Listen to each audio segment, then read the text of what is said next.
அவங்களுக்கு செல்ஃப் ஸ்டார்ட்லாம் எடுக்காதுமா. அக்கா என்ன வார்த்தை பேசுறீங்க? அது இல்லம்மா, அடிக்கடி யூஸ் பண்ணி செல்ஃப் ஸ்டார்ட் எடுக்காதுல, அத சொன்னம்மா.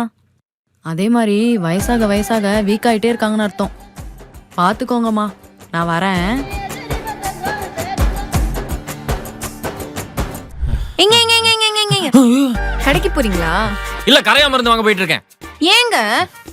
கடைக்கு தான் போறேன். சொல்லு. ஒன்றும் இல்லை, 30 வயசு தாண்டுதுல போன்ஸ் எல்லாம் வீக் ஆகிடுமா. அதனால கடைக்கு போய் நல்ல ஹெல்த்தியான ஃப்ரூட்ஸு, வெஜிடபிள்ஸு, அப்புறம் இந்த முட்டை, இந்த மாதிரி நல்லா சத்துள்ள காய்கறியாக வாங்கிட்டு வரீங்களா? அதெல்லாம் சாப்பிட்டா நல்லா தெம்பா இருக்கலாம். ஏய், என்ன பார்த்தா என்ன கெல்ட்ட பையன் மாதிரி இருக்கா? வயசு தான் 30ஆவது, மனசளவுல நீ இளமையா தான் இருக்கேன். இங்க பாரு, ஏஜ் இஸ் ஜஸ்ட் நம்பர். இன்ஸ்டாகிராம்ல இருக்கிற பிரீத்திங் சேலஞ்ச் எல்லாமே பண்ணிடுவேன். பேனிக் ஆகாதீங்க, இருங்க. நான் அப்படி சொல்லல, எனக்கும் தானே 30 வயசு தாண்டுது.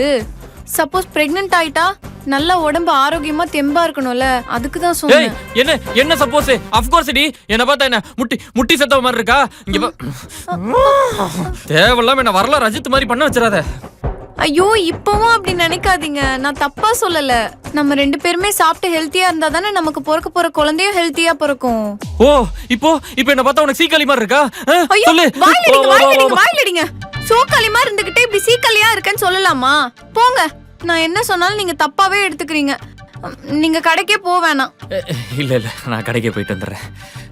நடக்கும்போது தான் அப்பப்போ முதுகு வலிக்குது. நான் இப்ப என்ன தப்பா சொல்லிட்டேன்?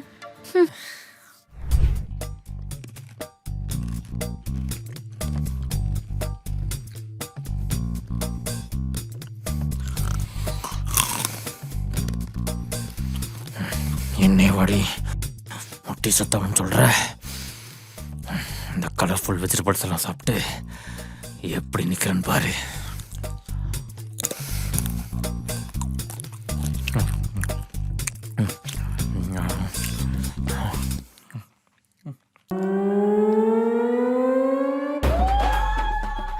ஐயோ, பூச்சு பூச்சு பூச்சு. சொந்தக்காரெல்லாம் கேள்வி கேட்டுக்கிட்டே இருப்பானுங்களே. இனிமே கல்யாணத்துக்கு போனாலும் சரி, கருமாதிக்கு போனாலும் சரி, எல்லாரும் இதே கேள்வியா கேட்பானுங்க. இல்ல, இதுக்கு ஒரு முடிவு கட்டியே ஆகணும். அக்கா, இங்க வாங்க.